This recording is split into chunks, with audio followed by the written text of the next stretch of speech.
Road అంటే చాలు వరంగల్ వాసుల్లో వణుకు పుడుతోంది. నిన్నటి వరకు పక్క నుంచే హైవే పోతుందని సంబరపడ్డా ఇప్పుడు భయపడిపోతున్నారు. బడాబాబుల పలుకుబడితో బైపాస్ రోడ్డు రూటు మారుతోంది. గత ప్రభుత్వ హయాంలో ఏర్పాటు కావాల్సిన ఆ రోడ్ ఎందుకు ఆగింది? ఇంతకీ ఔటర్ రింగ్ రోడ్డుకున్న సమస్యలేంటి? Let's watch. రోజురోజుకు విస్తరిస్తోన్న వరంగల్లో ప్రభుత్వం ఔటర్ రింగ్ రోడ్డుకు ప్లాన్ చేస్తోంది. హైదరాబాద్ తర్వాత రెండో సిటీగా డెవలప్ అవుతున్న ఓరుగల్లును కూడా ప్యారలల్ గా అభివృద్ధి చేయాలని సర్కార్ డిసైడ్ అయింది. అయితే ఔటర్ రింగ్ రోడ్డు వస్తుందనే సంబరం జనానికి ఉన్నప్పటికీ రియల్టర్ల ఓవర్ యాక్షనే పెద్ద తలనొప్పిగా మారింది.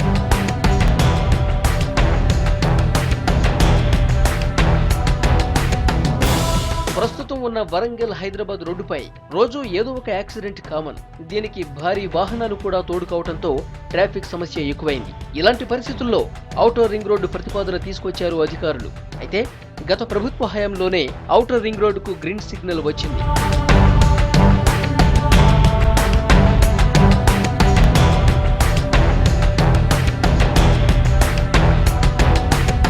వరంగల్ జిల్లా మడికొండ నుంచి హసన్పర్తి, భీమారం మీదుగా ఆరేపల్లి గ్రామాన్ని కలుపుతూ ములుగు రోడ్డు వరకు ఒక ఔటర్ రోడ్డును నిర్మించాలని అధికారులు ప్లాన్ చేశారు. మరోవైపు రాంపూర్ టు ఖాజీపేట, కడిపికొండ మీదుగా ఖమ్మం, నరసంపేట హైవేను కలుపుతూ మొత్తం 70 కిలోమీటర్ల రింగ్ రోడ్డును నిర్మించాలని కూడా మాస్టర్ ప్లాన్ రూపొందించారు అధికారులు.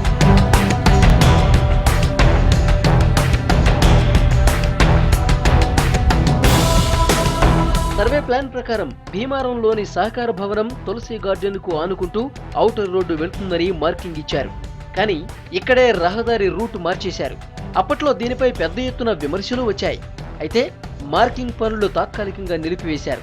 దీనిపై ఎలాంటి క్లారిటీ రాకముందే ఔటర్ రింగ్ రోడ్డుపై సీఎం రివ్యూ చేస్తారనేది స్థానిక ప్రజల్లో ఆందోళన కలిగిస్తోంది. దయచేసి కేవలం కొందరి బడాబాబుల స్వార్థం కోసమో, రాజకీయ నాయకుల స్వార్థం కోసమో ఒక మాస్టర్ ప్లాన్ కోసం అద్భుతమైనటువంటి ప్రణాళిక ఏర్పాటు చేయడం జరిగింది. దాన్ని పూర్తి స్థాయిలో అదేవిధంగా అమలు చేసినప్పుడే నగరం ఈ 1000 ఏళ్ల చరిత్ర కలిగినటువంటి నగరానికి అది సుందరంగా ఉండడానికి అవకాశం ఉంది.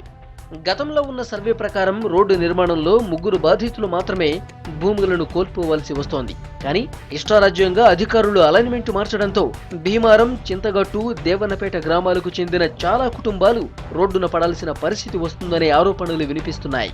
కొందరు బడా నేతల జోక్యంతో ఔటర్ రింగ్ రోడ్ అలైన్మెంట్ మారుతుందనే విమర్శలు వస్తున్నాయి.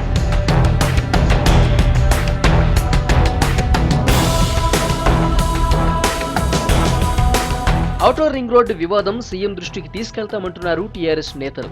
ఎవరికీ అన్యాయం జరగకుండా సీఎం ఖచ్చితంగా చర్యలు తీసుకుంటారని చెప్తున్నారు. వరంగల్ నగరం కూడా ఏంటంటే ట్రై సిటీ, కాజీపేట, హన్మకొండ, వరంగల్కు ఒకటే ప్రధానమైనటువంటి రోడ్డు సౌకర్యం ఉండి విపరీతమైనటువంటి ట్రాఫిక్ ఇబ్బంది కలగడం అనేది కూడా ప్రధానంగా వారి దృష్టిలో ఉంది. అందుకనే రింగ్ రోడ్డుని గతంలో మరి ప్రతిపాదనలు పెట్టిన అనేకమైనటువంటి సమస్యలతోటి అది ముందు పడలేదు. ఆ సమస్యలన్నింటినీ మరి పరిష్కరించి రింగ్ రోడ్డును కూడా తక్షణమే మరి నిర్మించాలనేటువంటి దృఢ సంకల్పంతో ఉన్నారు. భవిష్యత్ అవసరాలను దృష్టిలో పెట్టుకుని వరంగల్లో ఔటర్ రింగ్ రోడ్ నిర్మాణం జరగాల్సిందే అంటున్నారు ఫోరం ఫర్ బెటర్ వరంగల్ నేతలు. అయితే అక్రమాలకు తావు లేకుండా నిర్మాణం చేపట్టాలని సూచిస్తున్నారు.